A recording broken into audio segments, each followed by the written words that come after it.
Alright, good day, hi, and welcome. Looks like we got some deer and some turkeys. Alright, it's hazing over. Got my 330 down there. Load up my rifle. And, of course, can't get at my ammo. I'll take 4 rounds today.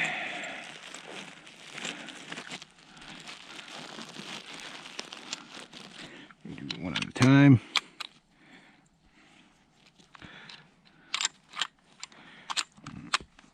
So I'm gonna get that trap out at the dam, hopefully, and pocket, and hopefully tomorrow I'll have some fur. I pulled those other 2 traps last night. What the hell's going on here?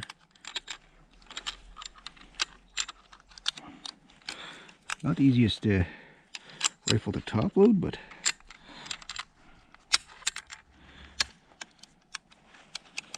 there we go. Like that. You like that.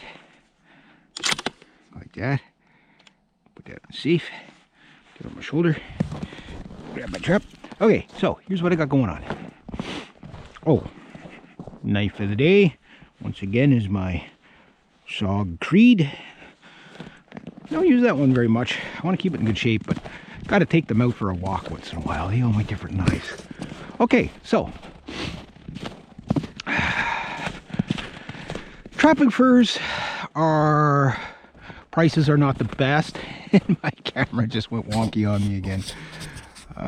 This poor GoPro, it's getting a workout, that's for sure. So as I was saying, furs aren't the best, right? At prices the past couple of years, they've really dropped, and I know not everybody's into the trapping thing, but I was watching a channel last night, and it was this lovely little girl, I don't know, maybe late teens, early 20s, whatever, and she bought herself a Survival Lily knife. I guess Survival Lily has her own, if you don't know who she is, like, she's a big times outdoors. There was Steffi Outdoors, Steffi McGrath, I think it, McGareth or whatever her name was there, and then Survival Lily. And they both started their channels roughly about the same time, and one of my subscribers alerted me to them. I haven't watched them in the longest time, and I know I really enjoyed Steffi's videos because they were, you know, they were soothing, you know. I mean, you just watch people enjoying outdoors, and I watched a few Survival Lily videos, and they were really good too, and stuff like that. And ooh, more fresh tracks again. Too bad I can't trap right here. So that's a different type of outdoors that they do, though. And then there's this other guy, I think he's either in Germany or Norway or something like that, and he's always doing like philosophy outdoors, and it's your typical bushcraft scene. Every video of bushcraft people always seem to be the same. It's them sitting in front of a campfire with like a little pot of stew or something like that over the campfire, and a bush shelter or a tent, which is really cool. I mean, I'm not dissing that at all. I mean, that's pretty awesome. But it's the same thing, right? And then I see some of the stuff that they're doing. Now, I'm watching this girl. I don't know what her name is. It's just when I was titling some of my trapping videos last night, I saw her with her new knife, and it was a Survival Lily knife. She was sitting there like whacking away on the darn thing with a log to cut through, I don't know, maybe about a 4-inch piece of log to make a fire. And I'm like, okay, good skills to have, but why are you putting that much work into it? You know what I mean? Like, I mean, there's enough dead stuff in the bush. You shouldn't have to cut anything, you know. I guess, you know, like I've been talking about, like the knife abusers out there, as I'll call them.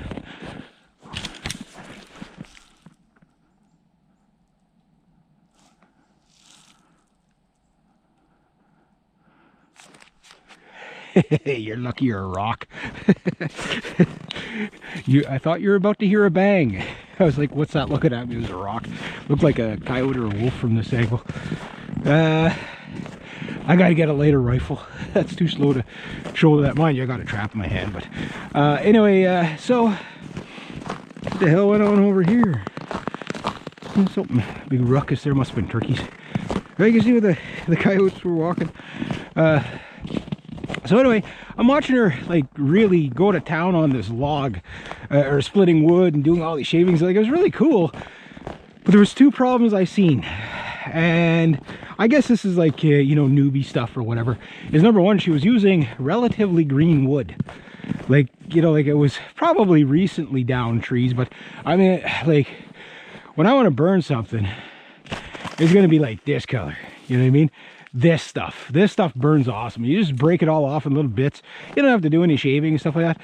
But I get it, like the aesthetics of it, it looks very bushcrafty.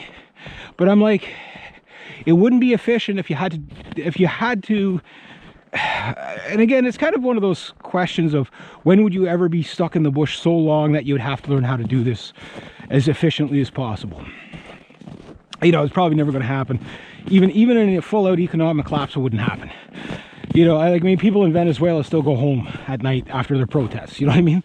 So it's not going to happen. But let's just say it did. Well, what did the people do in the 1800s and stuff like that? They didn't spend like 6 hours trying to get a fire going, you know what I mean? They didn't sit there, you know, they did things as quickly and as efficiently to get their chores done throughout the days because there was always more work, right? And that's off-grid living, is that what you save in money and you know, expediency, you're going to work for. That's pretty much the gist of it. And now for me, I've never lived off-grid. Well, sorry, I'm lying to you. I have. I lived on a sailboat for 8 months or 4 months or whatever it was. Yeah, okay, so I've lived off-grid without refrigeration and all that, and but I still had access to, you know, showers and stuff like that at the marina, and, you know, restaurants and everything like that, because technically I was still in the city, right? But bushcraft wise, whenever my buddies and I would get together, like, we'd have a fire going in like a few minutes. Like, we wouldn't be doing all this really fancy stuff. And like I've talked about, like, if you had to sit there and shave, make a whole bunch of little shavings to get your fire going, you're dulling your knife, right? So this is why I protest against knife abusers. But I'm not saying this, but, well, yeah, she was abusing knife. But manufacturers bought into the commercialization of batoning knives and stuff like that. And I get the Hollywood angle of it, but let's say you were lost in the bush and you had to make a fire. Okay, if you have to make a fire, you're probably gonna have to make a shelter. I'll put that there right now. We've got a date with the beaver house. Okay, so if you had to make a fire and it had to make a shelter, then you're gonna have to learn how to prioritize, right? Like, really prioritize of what you're gonna do. So when you're gathering your materials, okay, like, you don't need to split up little tinders when you can get all this stuff. Yeah, it breaks. Still a little bit of sap in that. It doesn't break quite as clean as you'd want. As soon as you hear that snap, you know it's good. You know it's really dry. If you're in the bush, chances are you're gonna like leaves like this.